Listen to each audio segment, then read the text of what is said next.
Uh, well, you're grinding it out. Yeah, just like I said, just chugging along and stuff like that. So, um, finish up things. Got some feedback from the sandbox discussion, uh, which was more centered around the delivery components. So now with Produce Matrix, I'll probably just be focusing on just being that marketing platform and not really get too much into the delivery point right now. Looked into some last mile logistic companies to connect with potentially to fulfill those orders. But for right now, I think I'm just going to do the marketing and basically facilitate the pre-orders for farmers market, Hmm. or like I said, facilitating those orders on behalf of local vendors and different things like that. So So that they just really got hung up on the delivery logistics being included in your business model. yeah, even though it's going to be a component that's going to come up, basically that's what was the main factor. So, I mean, just kind of just gonna focus, like I said, just do your thing. And I actually had so I recently added a new vendor uh, selling plantain chips, all natural plantain chips. Nice. Um, yeah, it's actually my uncle out of Dallas. So he has a company selling plantain chips. I actually sold 5 chips yesterday on Produce Matrix. So orders is Oh, going hell up. yeah. Yeah. So gonna largest order. You know what I mean? So it's getting up there. So Hell got to yeah. fix something with my payments thing to something with my deposits is some issue or whatever. I gotta look at it. I don't know what WooCommerce is saying. There's some issue with my thing, or I don't know what's going on. With WooCommerce or with Stripe or with both. Might be both. I gotta check to see or whatever. I mean, it went through and everything. Like I said, I mean, the person purchased it. It worked. It's just on my end of having to get the money into the account and finalizing those kind of things. But yeah, no, I mean, so now I'm just gonna kind of focus on just marketing platform and just getting local vendors and then just uploading them on there and then doing sales for them. And yep, so that's the new vendor. And like I said, the chips and stuff like that. So they got different varieties right Awesome. now. I So love yeah, I love I had this thing up there. I'm excited. to. Yep, courtesy of AI. You know what I'm saying? Mm-hmm. So Educate. yeah, so it said it worked pretty seamlessly. Person that purchased it said it worked pretty seamlessly, and yeah, so sales Sweet. That's fucking sick. and the person isn't tech savvy, so they said it was really easy to use. So that was good to hear. So That's great to hear. yeah, No, that's so awesome to hear. um, one kind of suggestion that Hmm. I like the term of it, but what came from the conversation was maybe doing like how like sneaker drop channels do. And so basically having like each of these like vendor options having like their own like little countdown, because if you think about it with fresh produce, they do have a countdown time. And Hmm. so now having that like almost like exclusive drop to where it's like, hey, this lettuce just dropped and it's like 14 days, you know what I mean, left on it. And then having that like little tick, tick, tick, and then just seeing that on there would be kind of cool. And then having them almost like merch. So I started messing around with some images uh to kind of like play on the shoe drop kind of concept. So like some potato loafers, some like lettuce sandals, and some things like that. And then having those all as like just the picture play, kind of like how I had it on the last one, where it'll just be like, hey, you're trying to buy lettuce from this vendor, instead of just being regular lettuce.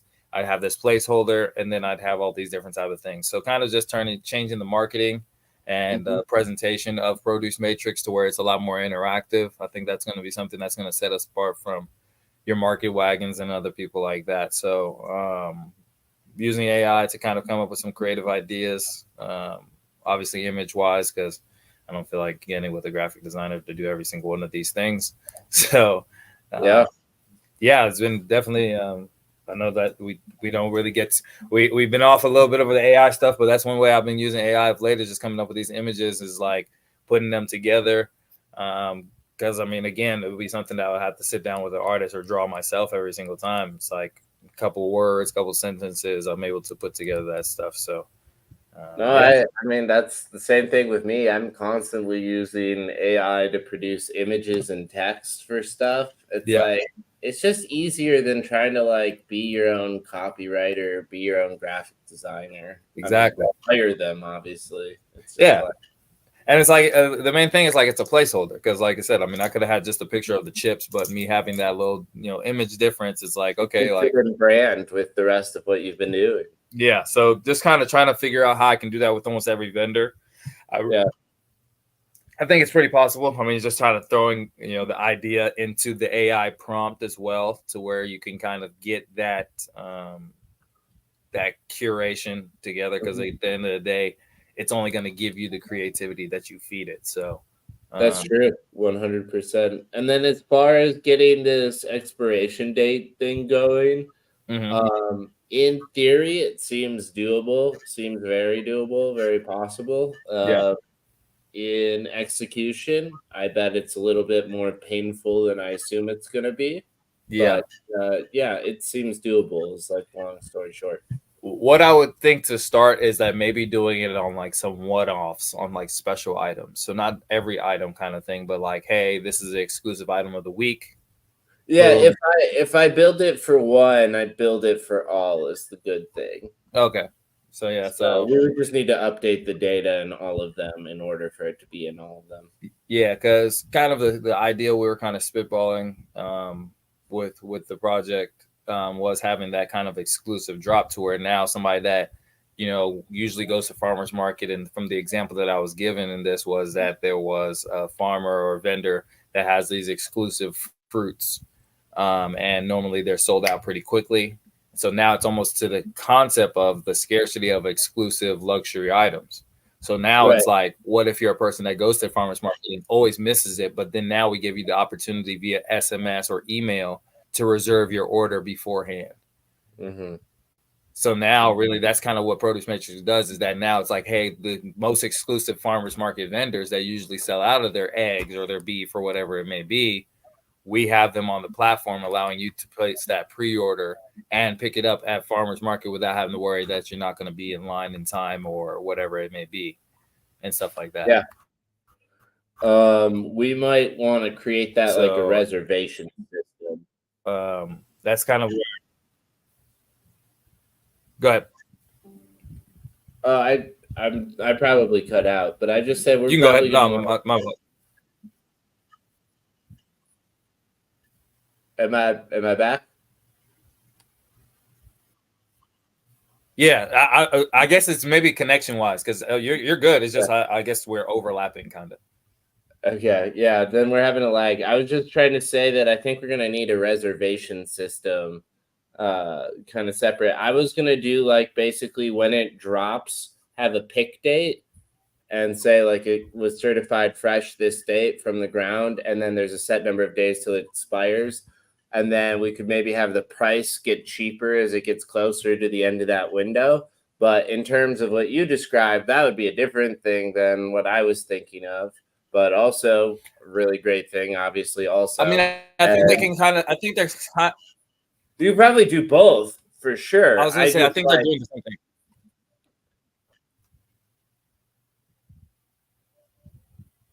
yeah, I cut you off, so I was waiting. Sorry.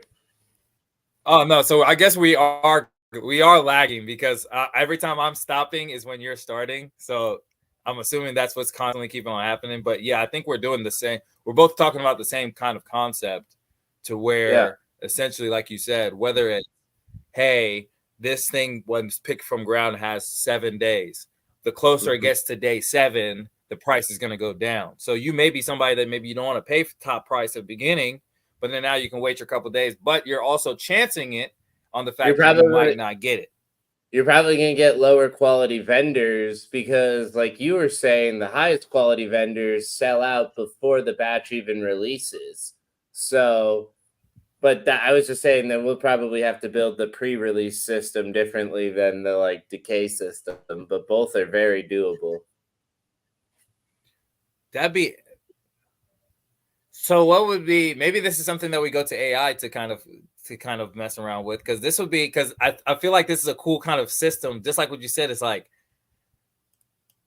it's almost like entropy. It's like literally like gauging entropy in real time. Like you said, it's like it's like called like the decay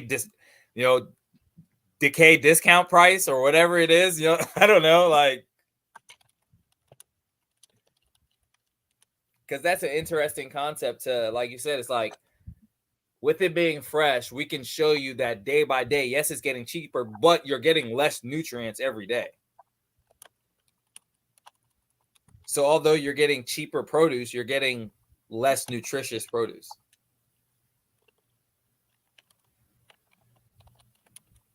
That'd be a very interesting way to, and then make it like you said, like a Nike, like a shoe drop, to where it's like, yeah, there's 7 days left. Yes, it's a reverse where like the discount is increasing, but it's only increasing because it's going bad.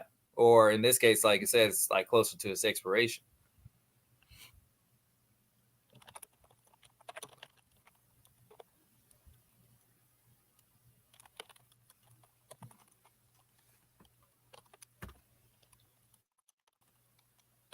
All right, this will be a fun one to see what ChatGPT can do with. I will zoom in on what I asked it. All right. I said, how would you calculate price decay on fresh produce as you get closer to its known expiration date? Also, maybe include nutrient density via calorie or vitamin and minerals potency so that you could also model out the decay of the nutritional value of that produce. Whew. That's prompt engineering, ladies and gentlemen. Right? We're definitely leading a horse to water here. So it says the known expiration date, and the way that's calculated is the pick date or the current date, and the date difference between the number of days of that pick date. And let's say lettuce has 14 days, right? Then it'd be 14 days. So days to expiration would just be how many days left in that cycle. The initial price, the decay rate. This could be a constant percentage or a function based on historical data. We were trying to get it to be a function of nutritional decay. Oh, here we go. To adjust the price based on the nutritional decay, consider the value T of the produce at time T. Okay, so let's walk back here so we can walk through the models, because clearly it teaches us as it goes. I know, right? This literally, we're getting taught on how to create price decay according to nutritious values. Mm-hmm. So we've got the initial price and we've got a decay rate. We're not going to be using a constant percentage. We'll actually be using a function based on historical data. That historical data will be the nutritional decay. So in this case, instead of using exponential decay, which is a different function than a constant percentage, the price P of T at time T days before expiration can be modeled as P of T equals P O T x E to the negative R x T minus T. Super annoying, but it's going like, oh, okay, that would be a way to do a price decay. Okay. And it would just basically look like this. A curve. How do I draw on the screen? Because then also we could have it map out an example for us too. Probably. Here's what that would look like. Rich, this is the decay line. Okay, makes sense. That's the general gist of what that decay line would be. Now, the model nutritional value decay, it says initial nutritional value. We could measure vitamins, minerals, calories at its freshness. We'd have to know what the decay rate of one of those things are over time. And then what it says is to adjust the price based on the nutritional value decay. Consider the value V of T of the produce at time T. See, this is where I didn't do good in school. Yeah. Well, here's an example, right? It says assume the initial price is 5. The total shelf life is 10. The current date is 5 days since available. The decay rate here is 0.1. The nutritional value is 100 units. The nutritional decay rate is, what would that 5%. be, like five units per day? Yep. So price decay says that, what was the initial price? So it's like Yeah, about 5 days. It's currently worth $3. The nutritional decay means it's decreased by $7.80. If we adjust that nutritional value, or adjust the value based on the nutritional value lost, we are now at a value of $2.36 based on the nutritional value that still remains in the produce. Which makes sense, because then now, let's say for instance, I was to only accept the price decay option in Bitcoin, because now in this case I'm taking a quote unquote loss, but well, there is the other theory that you would take a bigger loss if you don't sell it and you just have expired produce left over on your hands. Exactly. So it's better to get something than nothing. Yeah, that's the argument here for sure. But at the same time, you're right. Maybe you do limit it to Bitcoin because you're taking on the risk of a lower price than maybe the cost that you purchased it. But at the same time, that's like a normal retail risk. Yeah. Which again is with anything. So, okay. So that's a very interesting pricing model too, though, if you think about it. Yeah, people might be interested in it. Like, obviously, we'd have to work this one out a little bit more. And then maybe there's justification for charging more upfront for the freshest produce on day 1, day 2 of the sneaker drop, so to speak. Yeah, I mean, it makes the most sense because you want, because the only thing is that it's only if it's not. You would want this exponential decay model in that case, where it starts out really high, then it gets reasonable, and you sell out of it, but you have some lingering products, and you finish selling them off as it goes to zero. So basically, I always wipe out everything almost to where I can basically almost always sell out. Yeah, you want to always sell out of your inventory, and the price decay business model or like financial model would, in theory, allow you to do that. Because there are people that will prioritize just buying the cheapest, most readily available stuff because that's how they operate. That's what they need. And they'll know their timeline that, okay, I know I can't buy on day 1. I have to wait till about 3, 4, 5 days after. Right. And in theory, you'll have so many vendors that there'll be a bunch of vendors reaching those decay points every day, or have batches of produce reaching that decay point every day. So they'll be able to access prices that are affordable. Yeah, I'm gonna have to mess with that. I didn't go lie. I like that price decay pricing. That price decay. Price decay produce model pricing model? What would we even call it? I mean, I guess we could even figure out. We could even put a name on it. To be honest, we could use AI right now to put a name on it and be like, "Hey, we'll call it the produce index." True. Produce pricing index. Yeah, and it's just a methodology, or the produce pricing protocol. It's just there we go. Produce pricing protocol, triple P. Yeah. There we go. It's not like it requires a whole lot, It's just like you're gonna get less. Well, we invented an algorithm live on the show today, guys. Like tune into this new produce algorithm created today. This is what Instagram does every day to mess up your views and your and your SEOs and all that stuff. I literally was just watching a video before we hopped on here about Walmart introducing electronic pricing tags in store, which is something that Whole Foods and Amazon introduced a couple of years ago. But it's the idea that they can change the price of products at the shelf in real time. Just Oh like yeah.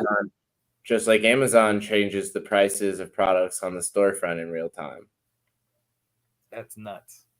Yeah, it's really fucked if you think about it, because Because they're you'll never like, be able we to could, budget.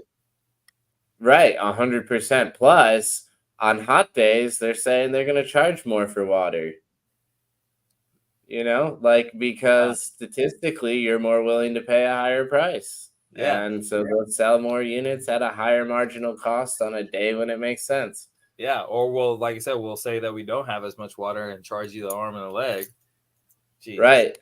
Now, imagine them, like, they could do real time price decay on the produce in the store with this model and those real time price tags. So, but they won't do that. They're just going to do their value extraction pricing model. Oh yeah, So. because they'll be like, this actually gives value back to people. We don't want to do that. Right. Yeah. No, this produce pricing index or produce pricing protocol, it's all about making sure that you get the best value for the calories you're buying, so to Yep. speak.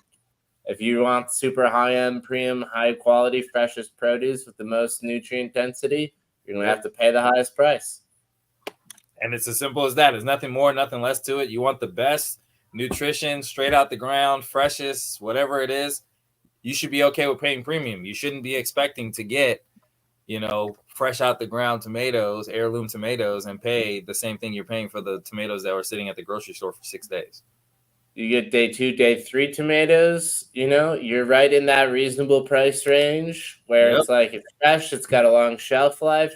You're paying basically organic market prices. But if you want to hold out for those value prices, you can come in and buy in day 10, day 11, just the bare minimum inventory you need to make some meals and get it into some prepared food before it goes bad. Exactly. So, if like I said, if you're somebody that just needs some spinach and stuff like that real quick, you don't need it to be sitting in the freezer.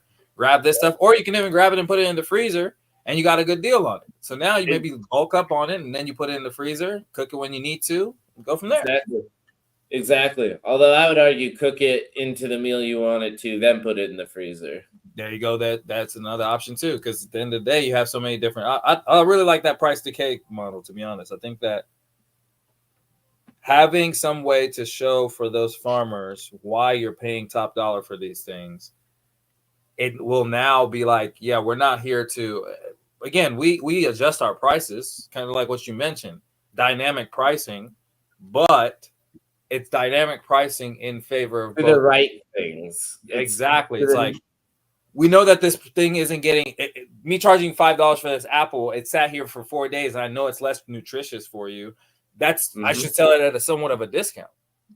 Right, in theory, but what's the right way to price it? Now, this price decay model does make sense, and then we can use the reputation and the demand of a particular vendor's Is this batches something of that we could put a produce. patent on? Yeah, in theory, probably. Well, Algorithms are patentable, but like, although we use ChatGPT to help us make it, so that becomes harder. That being said, that model isn't what we would patent necessarily, because it's not exactly right necessarily. We'd have to go into more depth, and maybe that's research that we have to do into, like, how should fresh produce be properly priced? Is the price decaying model the pricing model of the future? Blah, blah, blah. Yeah, we would 100% do the nutritional value decay model, and we would have to just go identify the research, and ChatGPT might even be able to help us find the research. Yeah. Like, here. Honestly, bro, like, to be honest, if we end up doing this, I might be able to possibly file for like an SBIR grant, to be honest. And be like, yeah, I mean, like, it's an interesting thing. It's just interesting more than it is anything. Okay. Awesome. We want to really hone in on the nutritional decay model. Can you what's the research that the file provides?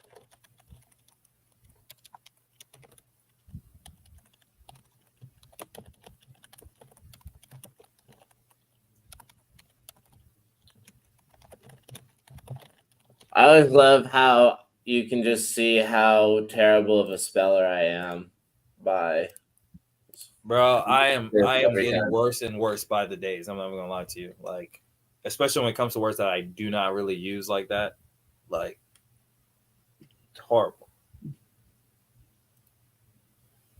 This is great. See, this is perfect. We follow up. So yeah, we could probably get a very patentable algorithm quickly. I don't know. Like we'd have to we'd have to search the space, see if there's other pricing algorithms in the food space that incorporate nutritional based time decay. If Yeah. there's not, then like we probably could get a patent on it. Um, and then if that helps us raise money, then awesome. But like otherwise, I'd say it's just marketing bullshit from both what we came up with and Yeah. it in general. But it might make a lot of money at the same time for that first two It's 3 day sale every time. And if it does always sell out inventory, if it then it's a saves proven model. right, if it's then it saves food waste, and then we can claim the fact that we have zero food waste, and that is a really marketable, sustainable claim. Yeah. Which and then also now we're guaranteeing you sell out sales within the first 3 days or so, or whatever days. Um, I don't know why the link's not working, but there's apparently USDA has a food data central that basically ChatGPT, get your explains. stuff together, man. You guys got broken links. What's up, man? Well, that being said, like we can probably look this up pretty easily. Yeah. Uh, I but just like it's the I just exactly like what the we yellow need. billionaires. Yeah, no, I respect that. I also just don't like Sam Altman, so it kind of it's both. Look. All right, here. This is funny.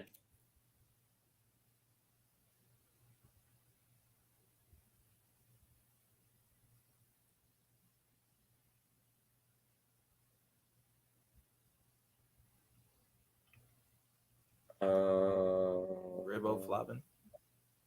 Riboflavin.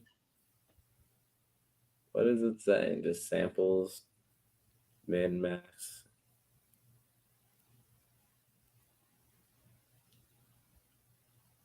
Yeah, it's a whole bunch of information that it's like, what in the world does any of this mean? This is like what people feel they hear when we're talking to them about crypto. This is it. Right? I'm like, okay, I see all this stuff. I just don't see the information about nutritional decay. This is what happens when we tell people, yeah, man, just do your own research. Right? The effective storage on nutrient contents of vegetables. So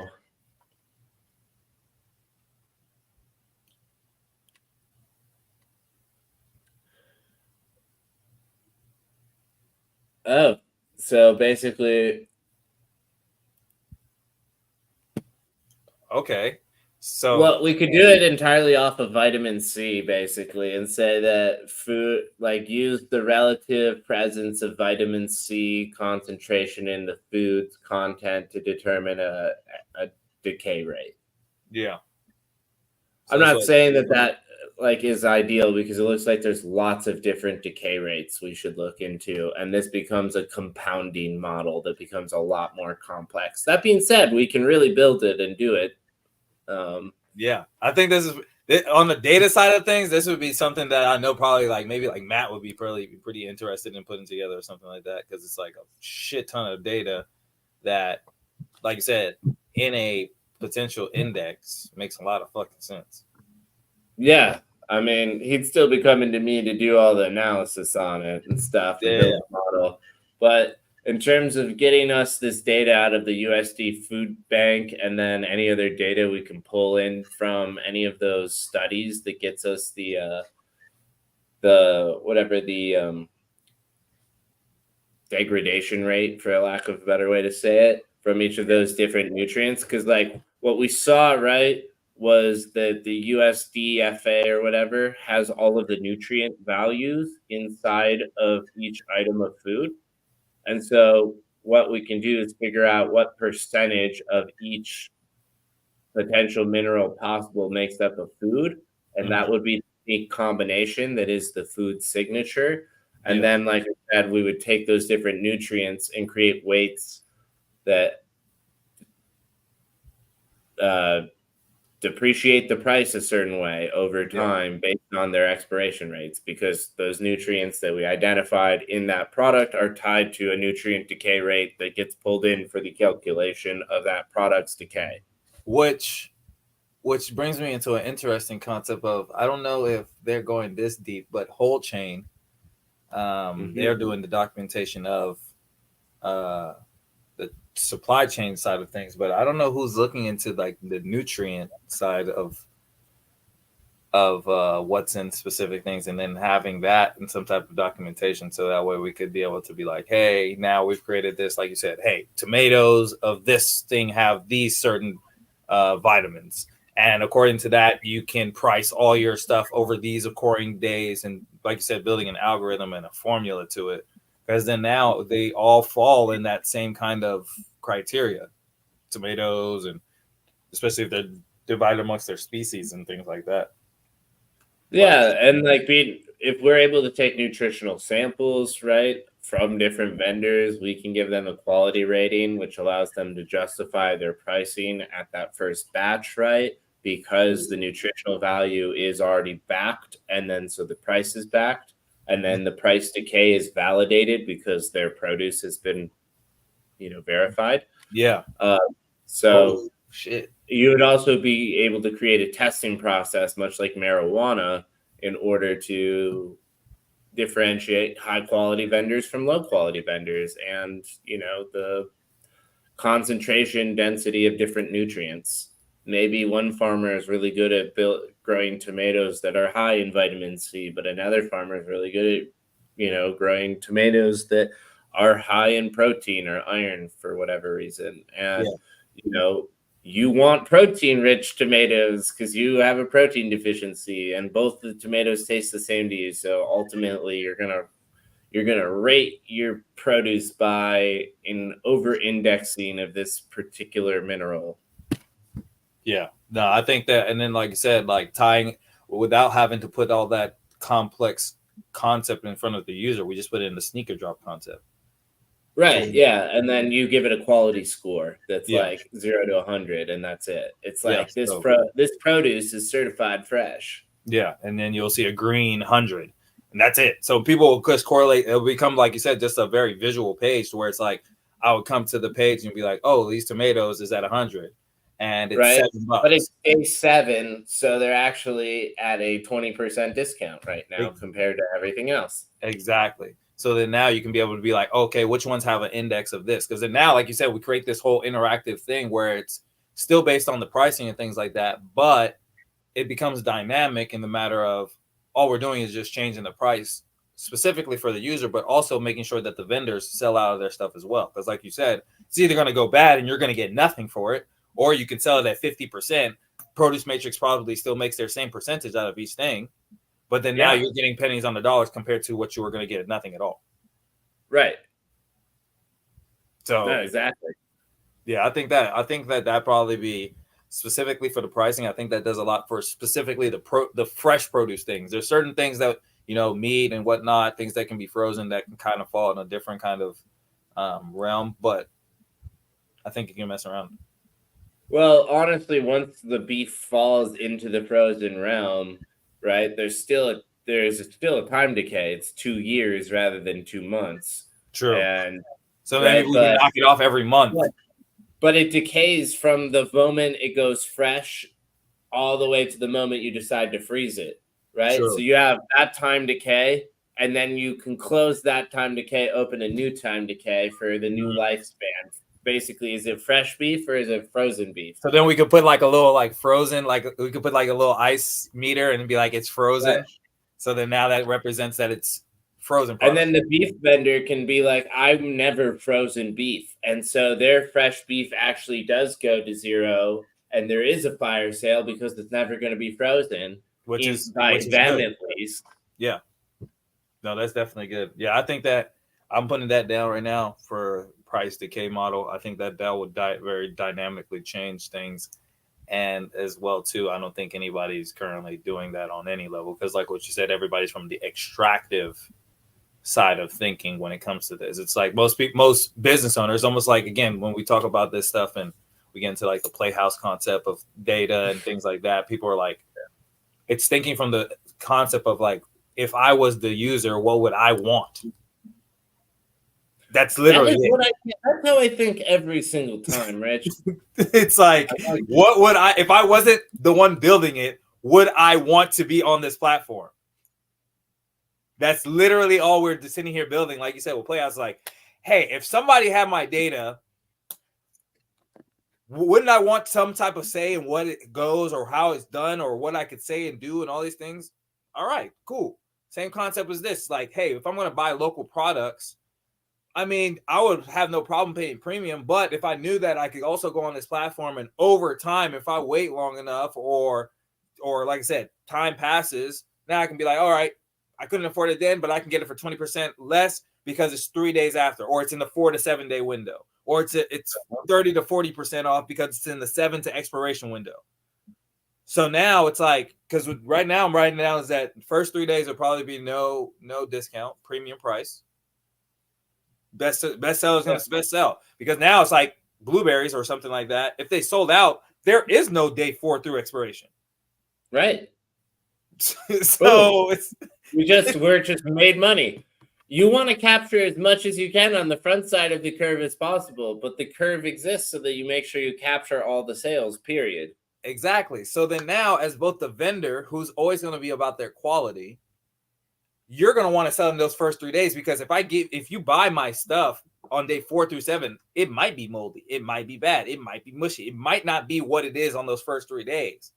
And that's the whole point, is that, again, if you can always put your best foot forward, but on both sides, both for produce matrix and the vendor side, because now it's like, I got my crunchiest watermelon. Why? Because I bought it in the first 3 days rather than buying 4. Prime example, I was at Aldi, no shots fired at them, but I was going to buy some watermelon. It was like $4. I was like, oh, that's not bad. I picked it up, bro. It was like a mushy hole. Like, I'm talking about, like, my finger went through. I was like, what the hell? Yeah. Multiple of these watermelons was completely bad. Yeah. No, there's something you can do with that. I'm sure you can make a watermelon punch. You can make a watermelon smoothie or whatever it is. Like, exactly. And that's still going to be worthwhile-ish for a person who is looking for that. And that's why it should be priced accordingly, because exactly, who's looking for that, it's going to be like, hey, I actually want to go make the like watermelon gelatin now. And maybe it's having those suggestions as well. Like you said, it's like recommendations where, like you say, hey, this preparations for the food at this stage. Exactly. So it's like, hey, you're in days 4 through 7. These are the things that you can use this 4 through 7 day watermelon to be able to get its best nutrition. Right. And if we're thinking tomatoes, it's like day 15, day 10 tomatoes or whatever. You're going to make that into a pasta sauce. You're going to turn that into puree or whatever the hell things you're going to do. Exactly. Makes sense. So yeah, because I'm going to put that down too. What meal and preparation? It's a produce life stage recipe recommendation. Okay. I don't know. I'm just thinking buzzwords to just remind myself what we were talking about when we come back to it. That's why I'm literally like typing it down, because we've said like 30 different things in the span of this thing. So I'm like, okay, when we talk on Thursday, let me put this all into a thing so that way it makes sense. But yeah, I think the produce life stage, because then now it's like, okay, hey, my stuff's at 60 points or whatever it is. Click on it. It'll be like, yeah, so for your green beans that are kind of soggy, these are the things that you should suggest. And that's just AI, to where we're like, hey, AI, within this span of days, what things do green beans need to do? And that just right there. It's just a click, opens up. These are the things you need to do. Hey, do you want to print this off? Whatever. So now again, Produce Matrix becomes a recommendation to where we can partner with influencers, food people, chefs. Hey, this is chef such and such recipe ideas for 5-day-old apples. Boom.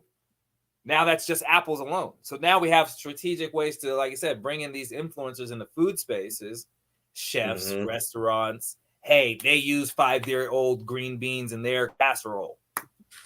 Why? Because it's already going to be soft and they don't need fresh ones. Right. And they canned them years ago. So you can buy these canned beans from this supplier on this farm in Iowa. Boom. Just like that. And so, yeah, man, I think that,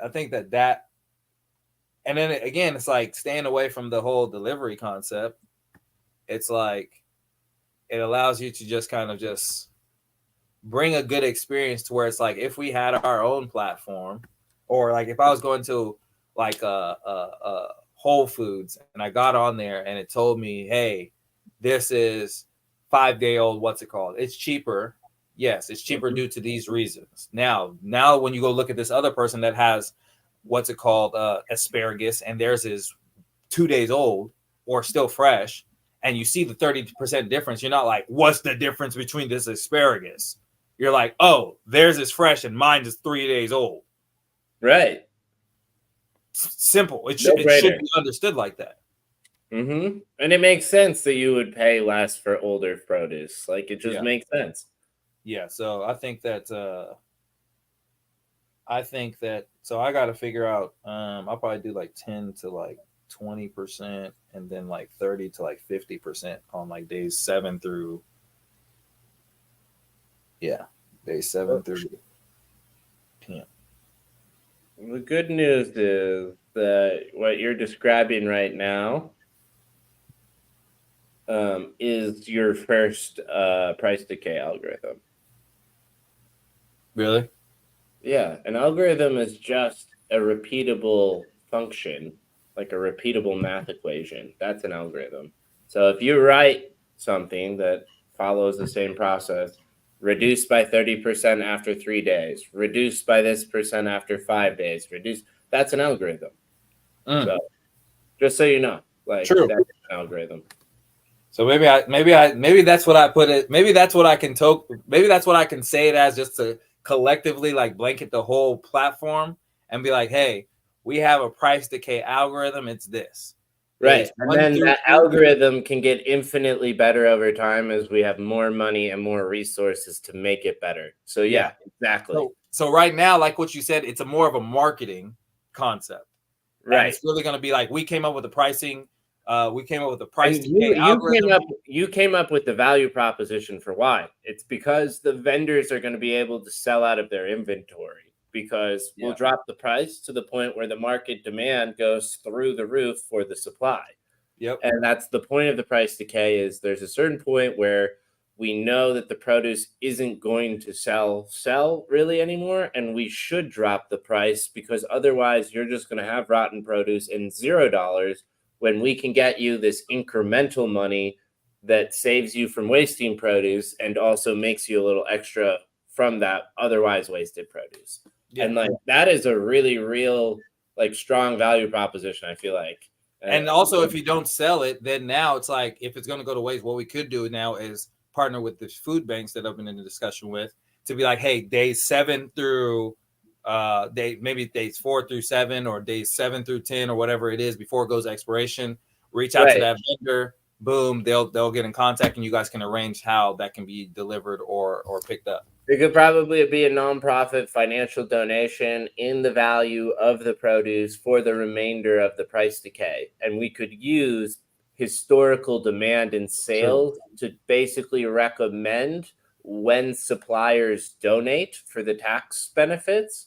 If we don't think they're going to sell out, so that we can offer them that sustainability angle and also the like zero waste angle. Because it basically be like, hey, we're only going to anticipate X more sales in this produce. Like, you could get those sales if you use the price decay algorithm, but, you could get this guaranteed tax write-off, and we do a matching token incentive in our native platform token to reward you on top of it. Yeah. So you'll get the tax write-off, and then now it's like, I got X amount of I don't know. Produce matrix tokens. Yeah, produce matrix tokens, which for the vendor could be like, maybe you get a certain amount of orders with lower fees. Yeah. lower fees, or you can use it to pay for your subscription. There you go. That too. Because then now it's like if I want to renew it. Shit, yeah. So, lots of stuff. So many things. Welcome to another episode of You Me ChatGPT, ladies and gentlemen. This is what we do. If you guys are interested in getting some of this magic that we out here spitting, Dr. Business, Rich No Dollars. This is at the end of the day, we don't say this as experts or anything of the sort. It's just spitballing ideas, and then now we have a thing that can basically verify across the whole vastness of human knowledge to see whether it's a good idea or not. You don't have to sit and come up with ideas with your friend and be like, man, I think that would be a great idea. You can vet it out right then, right now. Get a lot more details. Get really, really far with it. Because, prime example, if we were sitting here without AI and we were spitballing this algorithm idea, all that information that it taught us, we would not have got any of it. Nope. And like conceptually, I kind of get what price decay is, and could like maybe mess around with a Google sheet to show us what it would look like. Yeah. But it's so much easier, so much quicker to just have Simple, ChatGPT man. pull it up for you, you know? Simple, man. And I think that, like I said, it just shows what it's going to do for, like I said, education, for like kids that don't get things like algebra, for it to be like, hey, can you break this down in a matter of like, could you analogize this to Dragon Ball Z and explain it to me? It may sound stupid to a teacher, but it'll be like, yeah, so the algorithm is this and blah, blah, blah, and Goku is this. And then it'll be like, oh, now I get it. Or Pokemon, or whatever it may be. But it's like, that's, I think, what a lot of people are missing. And a lot of these things moving so fast is that we need different methods of education or information given to us. We do. I mean, people also need to be more willing to explore and to fail forward on some level, because that's also what this is. It's experimentation. It's testing stuff. It's being unashamed to ask a weird question. Yeah. Because weird questions are the source of most of my learning. I'm sure it is for a lot of people. Man, prime example of weird questions, or even sometimes what they call stupid questions. How many times have you been in, like, for instance, I only ask stupid questions if you ask a lot of people. Oh yeah. And so this is my thing. Like, for instance, how many times have you been in like business meetings or like meetings with whether it's an investor or somebody high up, and they say something that goes completely over your head, and you're like, hey, can you explain that to me? And the person cannot explain it to you. More often than you. Usually, it's not that if they get mad at you for not knowing, usually is what happens. Exactly, bro. And that's the thing that's so, it's like, no, it's like, if somebody asks me, like, what's blockchain? And I'm like, why are you asking me that? It's like, no, you should be able to answer the question. No, absolutely. What is it? They say, like, if you can't explain it to a 5-year-old, you probably don't understand it well enough. And you shouldn't be getting mad at somebody for not knowing it, because you obviously, as a person that's trying to claim to know it, don't know it. Right. No, exactly. But that's also, I'm like, I don't know. Anytime I'm like, oh, okay. Yeah, no worries. I'll look it up myself. It's all good. No, I ask now. I'm like, let's see. I like to call people on their bluff, because a lot of people just throw out words that they heard from a workshop or a seminar. I'm like, no. I have no clue what that is. I don't know what an EBITDA is. Can you explain it to me like I'm a kid with a lollipop business? Yeah. If you can't do that, then I'm like, okay, don't look down on me, because again, you couldn't explain it for me to better understand. Yeah, wait, who did that? I remember the EBITDA thing specific. It was a very specific one also. I can't remember who it was. Somebody did it to me. I've had it done plenty of times with a lot of business lingo. And I just like, bro, like, again, I'm in this sponge stage where I admit when I don't know things. I admit when I'm wrong. Like, I'm just like, hey, I have no ego really, because not say have no ego, but it's like, as an entrepreneur that is building stuff, you have to put your ego to the side, because you won't get nothing done. Mm-hmm. So I'll go into these meetings and like these, whether bankers or finance people will be like, yeah, blah, blah, blah, and this and that. And I'm like, time out. Kager, can you explain what it is in a simplified term to where I can understand using Nike? Boom. Or shoes, or a small business. And just like you said, they'll get mad because now they have to stop their whole like train And they don't have a metaphor ready to drop on you like Kagger. Are you familiar with compound interest? Yeah, I kind of understand it.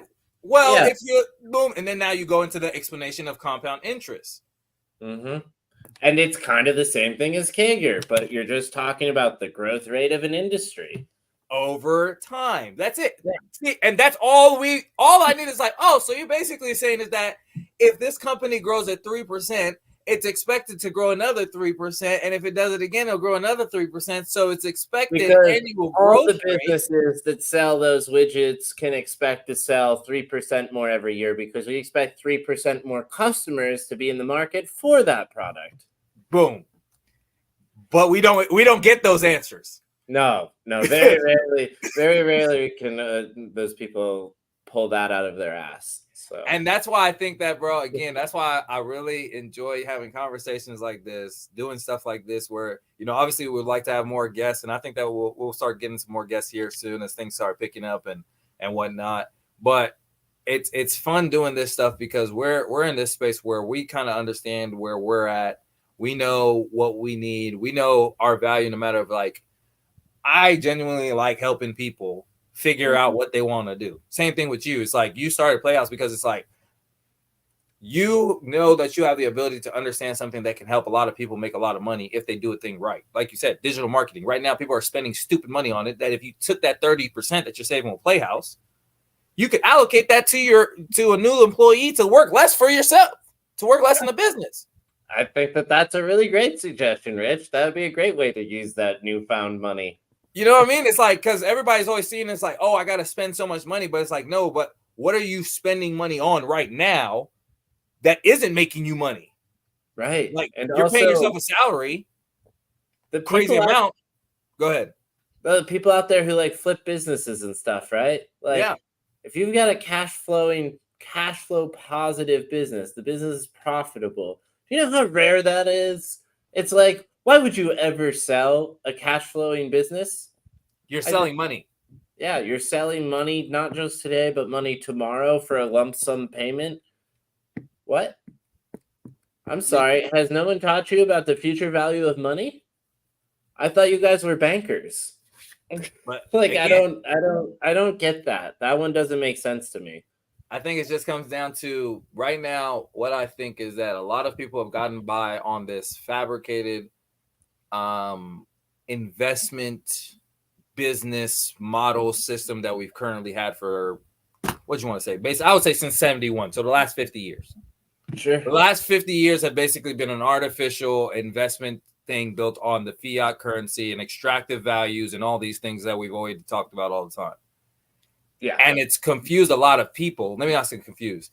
It has emboldened a lot of people. Confused a lot of people. Yeah. I think you're accurate. Confused and emboldened a lot of people to think that their business models are actually beneficial and are actually sustainable. Yeah. Like what you said, bankers. So you're saying that low interest rate environments and cheap money has driven up really shitty businesses in the market that are value extractive? Is that what you're telling me, Rich? Is that what I'm hearing? I mean, hey, you know, without, again, I know that over the test of time, it's been one of the best things. But as we're seeing now, you know, commercial real estate's falling on its face. And it's not because of there's not going to be more businesses. They're going to find creative ways to do it. But it's because the big, huge, expansive dinosaur building with all the windows and all the offices for people to come and work did not change and adapt to the times. Mm-hmm.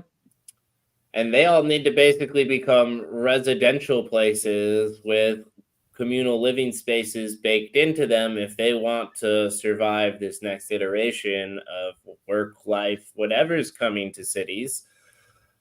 But it seems like they're going to legislate people back into office instead. Yeah, what, 5% cap rate or something like that? That's what they said, I think, on real estate or something. I'm like, bro, we're not even here. Again, we're not hearing the problem. Stopping rates, or you have to fix the fundamental issue. The problem is you're fucking with the way I make money today. I don't care what reality says. Change reality back to what it was when I was making the money. That's it. Because now you're distorting again reality of things. that's what all of these business owners are doing. Like the whole Nature movement doesn't, to like you bring. said, the government right now, and like I said, we'll wrap this up too. It's like the government coming in and artificially messing with the free market. It's like nature coming in and being like, yeah, this tree is growing too good. We're going to put a cap rate on how many plants it can put out. Literally. Yeah, because that's exactly how nature works. Yeah, because, you know, hey, this apex polar bear has killed too many seals. We're going to have to take them out. That's not how it works. No. It'll get to a point where the polar bear will eat too much, and now there isn't enough to sustain it. And what will happen? It will die. It doesn't get a bailout. It doesn't get. It's called extinction, and it's a part of nature. Exactly, because there wasn't enough balance. And so, yeah, man, I think that we're getting to that point again, like what you said. They're messing with things that used to work before. They could mess with cap rates. They could do all these things because money hadn't gotten to its tipping point. Right now, we're basically at the tipping point where it's unsustainable for anybody basically in the middle class. The middle class is more or less anybody, what you would say, under $100,000 right now, right? Basically. Yeah, or joint households under 250,000, which that sounds ludicrous. That two people making $125,000 are middle class, bro. Yeah. I mean, it obviously depends what city you're in. In Kansas City, you'd be well off. If you were in, you know, New York, San Francisco, you'd be pretty relatively broke. So. Which is insane, dog. It's insane, bro. But again, like, that's why we doing what we're doing, because we, you know, and this is but again, you know, like I choose where like the good financial value is. Kansas City has the best bang for your buck when it comes to food, people, sunshine, and a really great city. So yeah. I mean, and you know, we got a lot of things here building, and shoot, we're building, like I said, stuff like Playhouse, and we're trying to be able to attract high value jobs and things like that. So I think Kansas City is where it's at. Anyone who's looking to the future is looking here. And besides, everyone's seen the climate change maps. The new ocean is going to be right here. We've got the waterfront property in Kansas City. So, hey, you can't get lakefront options for less than $1 million in Texas or California or Florida, but you can get a lakefront here in Missouri. Although down south, I'm pretty sure they have $1 million lakefronts. So, well, you got to go to your little tucked off places, more than likely. Yeah, as I say, the Ozarks gets pretty pricey these days. Yeah, it's getting up there. Like I said, I mean, just wait till the World Cup, man. It's gonna be whoo. Oh yeah, no, I can't wait. This is exciting times. But it's great. We're building cool shit here. Yep. Hell yeah. But yeah, man. I guess I mean, that's another great episode. You guys just saw it here live. If we invented an algorithm with the help of another algorithm. Exactly. So if we do get word that there is a patent put out, what's today? Today is the 16th. Anything put out in the next couple weeks, I'm sending a cease and desist on behalf of me and Dr. Business, because today we created this algorithm. You guys saw it here live. We haven't patented it yet, but we have a public-facing YouTube video that does count as our intellectual property. There you go. You heard it. You heard it from Dr. Business, and that's why he's the man. Go ahead and wrap us up and get us out of here, man. Yeah. Well, I'll wrap it up. Like Rich said, it's another episode of You, Me, and ChatGPT. It's been a great episode from Rich No Dollars and Dr. Business. Till next week. Thank you for listening. My fellow Americans. For more. Yeah. Peace amongst worlds. Oh, wait. That was the Rick and Morty one. Hell yeah. See ya. All right. Good luck at work tonight, man. I'm going to go.